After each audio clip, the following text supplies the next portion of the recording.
প্রতিরোধ করার জন্য কারো দালালি কিংবা কারো পা চাটাচাটি করার জন্য নয়।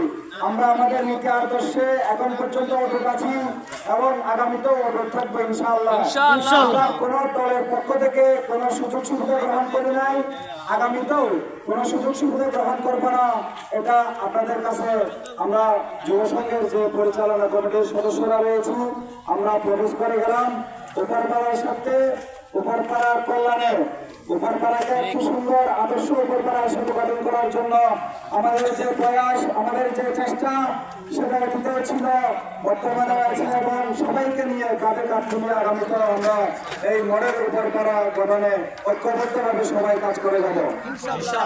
তো সবার প্রতি আন্তরিক কৃতজ্ঞতা এবং ধন্যবাদ জ্ঞাপন করে আজকে নির্বাচনী জনসচেতনতা ও মাহফিলের এখানেই সমাপ্তি ঘোষণা করা হলো। আসসালামু আলাইকুম ওয়া রাহমাতুল্লাহি ওয়া বারাকাতুহু।